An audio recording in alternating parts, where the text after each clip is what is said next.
Assalamualaikum warahmatullahi wabarakatuh. Di sini kami akan menerangkan tentang tipologi sintaksis dan klasifikasinya yang disusun oleh kelompok 1 dari 3B Tadris Bahasa Indonesia. Yang pertama yaitu saya sendiri, Nadila Undisari dengan NIM 2541030. Yang kedua yaitu Dwinki Merinza dengan NIM 2541009. Dan yang terakhir yaitu Mutiara Ramadhani dengan NIM 2541028.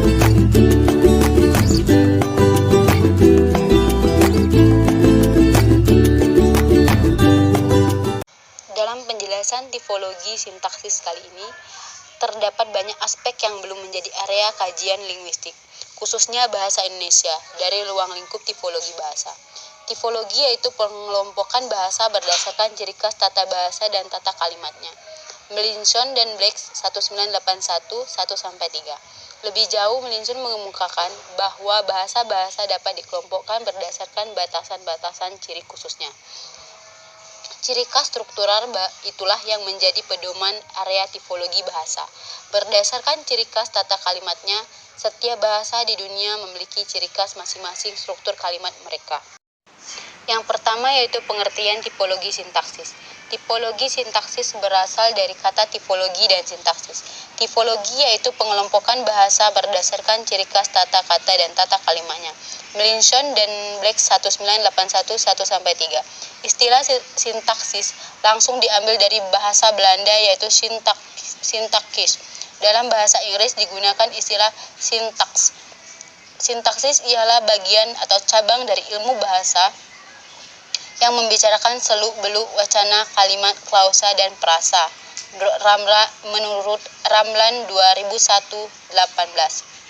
Melinson mengemukakan bahwa bahasa-bahasa dapat dikelompokkan berdasarkan batasan-batasan ciri khas strukturnya. Kajian tipologi bahasa berusaha menetapkan pengelompokan secara luas berdasarkan sejumlah fitur gramatikal yang saling berhubungan.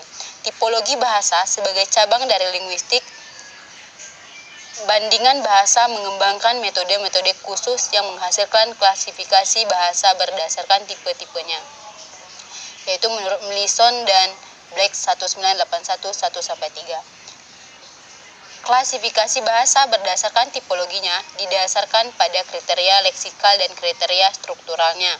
Kriteria leksikal yang merupakan dasar dari tipologi genealogis menyorot persamaan-persamaan bunyi atau korespondensi fonologis yang terdapat pada sebuah kata yang mempunyai makna yang sama dengan kata dalam berbagai bahasa lain. Kriteria lain yang menjadi dasar dalam tipologi bahasa adalah kriteria struktural dan sistematis. Kriteria ini menyorot fonologi, morfologi, sintaksis, dan semantik berbagai bahasa. Kriteria struktural dan sistematis ini mempunyai 3 ciri, yakni arbiter, tuntas, dan unik. Di dalam perkembangan tipologi bahasa yang mutakhir menggunakan kriteria struktural dan sistematis sebagai dasar klasifikasi bahasa, menurut Kerap 1990-102. Tipologi sintaksis menurut beberapa ahli. Di dalam klasifikasi yang pertama, menurut Wilhelm Sachs dan Levius. Di dalam bukunya mereka berpendapat bahwa yang pertama yaitu preposisi berjalan seiring dengan urutan nominatif ke generatif, sedangkan posposisi menggunakan urutan generatif ke nominatif. Urutan nominatif ke generatif cenderung muncul sebagai kata kerja ke objek nominal, sedangkan urutan generatif ke normatif cenderung muncul sebagai objek nominal ke kata kerja. Urutan nominatif ke generatif sama halnya dengan urutan kata kerja ke adjektif, sedangkan menurut generatif ke nominatif akan muncul dengan urutan adjektif ke kata benda. Dengan mempergunakan hasil semua statement di atas dapat disusun sebagai skema berikut, yaitu keterangannya: NP adalah nominatif, G adalah generatif, V adalah verba transisif, dan O adalah objektif, N nominatif, dan A adalah adjektif. Pendapat Smith dan Levius menyimpulkan bahwa Bahasa di dunia dibagi menjadi 3 kriteria, yaitu yang pertama, bahasa-bahasa yang memiliki ciri adjektif sebelumnya kata benda atau an, objektif sebelumnya kata kerja atau ov, generatif sebelumnya kata benda penguasa atau gn, dan adverbium sebelum adjektif yang diterangkan adalah ada. Contoh bahasa Turki, tipe-tipe bahasa ini adalah an, ov, gn, ada, ke vo atau posposisi. Yang kedua yaitu bahasa-bahasa yang memiliki ciri adjektif sesudah kata benda atau na, objektif sesudah kata kerja atau vo, generatif sesudah kata benda penguasa atau ng, dan adverbium sesudah adjektif yang diterangkan aad. Bahasa ini memiliki preposisi. Contohnya bahasa Thailand, tipe-tipe bahasa ini adalah na, vo, ng, aad, ke vr atau preposisi. Dan yang terakhir, yang ketiga, yaitu bahasa-bahasa yang memiliki kriteria campuran dari kedua kelompok di atas. Misalnya, bahasa Inggris ada preposisi tipe B, memiliki kriteria objek kata benda sesudah kata kerja. Tipe A, adjektif mendahului kata benda, sementara konstruksi generatif dalam bahasa Inggris bisa mengikuti ciri kedua tipe bahasa. Generatif mendahului kata benda penguasa atau mengikuti kata benda penguasa, misalnya father house dan the house of father. Selanjutnya yang kedua yaitu klasifikasi tipologi sintaksis menurut Greenberg. Tipologi sintaksis Greenberg sebenarnya bukanlah sebuah tipologi yang baru. Ia sekedar mengembangkan apa yang telah dikemukakan oleh Lepsius dan Schmidt dan ahli-ahli lain yang menerima pendapat kedua ahli tadi. Greenberg mencoba mengembangkan suatu sistematik baru dengan memperhitungkan unsur secara bersama-sama. Yang selanjutnya, tipologi urutan dasar ini ditentukan oleh 3 kriteria. Yang pertama yaitu urutan relatif antara subjek, verba, objek dalam sebuah kalimat berita yang dilambangkan dengan subjek, verba, dan objek. Yang kedua yaitu adanya adposisi, yaitu preposisi lawan postiposisi dalam suatu bahasa yang dilambangkan dengan PR atau PO. Selanjutnya yang ketiga yaitu posisi adjektif atributif terhadap nomina. Bila adjektif mendahului nomina, maka urutan ini dilambangkan dengan A, dan bila nomina mendahului adjektif, maka uraian ini dilambangkan dengan N.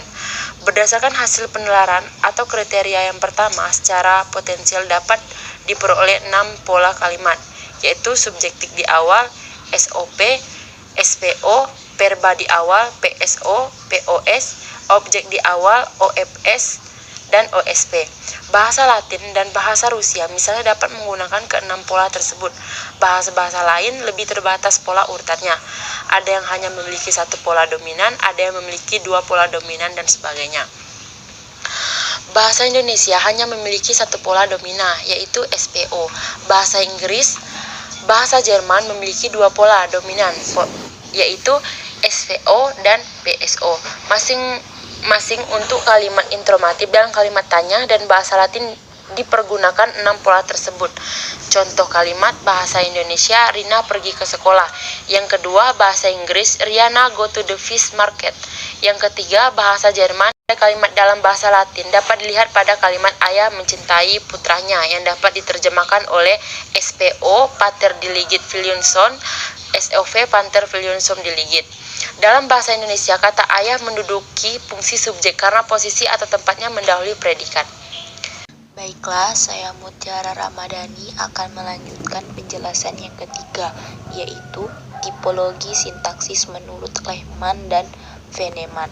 Dalam tulisannya yang berjudul A Structural Principle of Language and Its Implication, Lehman dan Veneman berpendapat bahwa tipologi linguistik dibagi menjadi 2, yaitu urutan subjek tidak relevan dengan tipologi umum. Yang kedua, unsur verba dan objek adalah unsur yang selalu beriringan. Veneman mengajukan suatu pendapat mengenai hubungan semua pendapat Greenberg. Ia berhasil mengemukakan korelasi antara operator, keterangan, dan operan inti. Skema operator dan operan adalah sebagai berikut. Yang pertama, operator, objek, adjektif, genetif, klausa, relatif, frasa nominal. Yang operan, verba, nomina, dan adposisi. Skema yang dikemukakan di atas dipakai untuk menyebutkan kelas bahasa sebagai bahasa operator operan atau FO dan operan operator OF. Yang C, tipologi berdasarkan kelas kata. Kata merupakan unit terkecil dari kalimat seperti kelas kata kerja, kata benda, kata sifat, kata ganti, dan kata bilangan. Pada kenyataan sebenarnya, ada bahasa yang menggunakan lebih banyak partikel-partikel untuk merangkaikan kata-kata penuh, kata kerja, kata benda, dan kata sifat. Pembagian kelas kata yang dalam sebuah teks yang ekuivalen dalam pembagian bahasa. Misalnya dapat diadakan perhitungan mengenai kata benda, kata kerja, dan kata sifat tiap bahasa, rasio kalimat aktif dan pasif, rasio klausa nominal dan klausa verbal, dan sebagainya. Adapun contoh kalimat bahasa Indonesia. Yang pertama, Roni memberi sebuah buku kepada Joni. Dalam bentuk kalimat bahasa Inggris, Paul give a book to Peter. Bahasa Latinnya Paul librum Petrodat. Pada contoh di atas, kalimat pertama bahasa Indonesia dan bahasa Inggris memerlukan sebuah partikel, sementara kalimat yang kedua tidak menggunakan partikel. Hal tersebut sama seperti pola bahasa Latin, yaitu konstruksi kalimat tanpa menggunakan partikel. Yang kedua, tipologi berdasarkan gramatikal, numeri, gender, dan konkordansi. Kategori gramatikal seperti numeri, gender, dan konkordansi baru muncul dalam bidang sintaksis. Namun, ketiga kategori tersebut dimasukkan dalam tipologi sintaksis, bukan dalam tipologi morfologis. Yang pertama, numeri atau numerus merupakan kategori gramatikal yang digunakan untuk menyatakan jumlah dalam perubahan bentuk kata. Tidak semua bahasa memiliki perubahan bentuk kata dalam bentuk jumlah. Contoh dalam bahasa Inggris, kata yang bermakna tunggal berarti singular, dan kata yang bermakna jamak berarti plural. Bahasa di dunia dikelompokkan menjadi 4, yaitu bahasa yang tidak mengenal numeri, yang kedua bahasa yang mengenal 2 numeri, diantaranya singular dan plural. 3, bahasa yang mengenal 3 numeri, diantaranya singular, plural, dan dualis. Yang keempat, bahasa yang mengenal 4 numeri, diantaranya singular, plural, dualis, dan trialis. Ada bahasa yang memiliki 3 numeri, tunggal, jamak, dan dualis. Berarti yang memiliki bentuk tunggal dan jamak, bahasa itu memiliki bentuk gramatikal yang khusus untuk 2 barang atau hal. Sebagai contoh, bahasa Arab yang memiliki kata muslimun, seorang muslim. Kedua, gender atau genus dapat diartikan sebagai sebuah subkategori gramatikal dalam sebuah bahasa yang sebagian bersifat arbitrer dan non-arbitrer. Jumlah gender dalam sebuah bahasa berbeda-beda. Ada bahasa yang memiliki 2 gender, yaitu maskulin dan feminim, seperti bahasa Prancis, Arab, dan Ibrani. Ada juga bahasa yang memiliki 3 gender, yaitu maskulin, feminim, dan netrum, seperti bahasa Latin, Sanskerta, Yunani, dan Jerman. Bila suatu bahasa memiliki numeri, pasti akan memiliki gender. Dengan demikian, kedua kategori ini berhubungan erat. Contoh bahasa yang memiliki 3 gender adalah bahasa Jerman. Der Wein, Sus Wein, maskulin yang berarti anggur, anggur manis. Contoh bahasa yang memiliki 2 gender adalah bahasa Prancis. Profesor, maskulin ditulis li professeur, untuk feminim ditulis la personne. Dengan demikian dapat disimpulkan bahwa dengan mempergunakan gender sebagai dasar klasifikasi, bahasa-bahasa dapat dibagi menjadi: pertama, bahasa yang tidak mengenal gender, yaitu bahasa Indonesia, bahasa Jawa, dan bahasa Batak. Yang kedua, bahasa yang mengenal 2 gender, maskulin dan feminim, misalnya bahasa Prancis, Arab, dan Ibrani. Yang ketiga, bahasa yang mengenal 3 gender, maskulin, feminim, dan neutrum, misalnya bahasa Latin, Jerman, dan Sanskerta. Suatu bahasa apabila memiliki numeri pasti akan memiliki kategori gender. Yang ketiga, konkordansi adalah suatu kategori gramatikal berupa persesuaian antara kata benda dan kata sifat atau subjek dan predikat. Sebagai contoh yaitu kata benda dan adjektif dapat bertalian dengan gendernya, dapat juga bertalian dengan numerinya. Konkordansi antara subjek dan predikat mengikuti kaidah berikut. 1. Bila subjek kalimat singularis, maka kata kerjanya juga singularis. Yang kedua, jika subjek kalimat pluralis, maka kata kerjanya juga pluralis. Konkordansi yang berlangsung antara subjek kalimat dengan predikat, kalimat menyangkut persona dan semua bentuk kata kerjanya. Dari definisi konkordansi dan elemen-elemennya tersebut dapat ditarik beberapa intisari. Yang pertama, adanya kesesuaian. Yang kedua, adanya hubungan sintaksis. Yang ketiga, adanya elemen-elemen sistem konkordansi, yaitu tataran pengontrol, target, fitur, dan value. Dan yang keempat, adanya kategori gramatikal tertentu pada kesesuaian tersebut, yaitu gender, jumlah, ketakrifan, persona, dan kasus.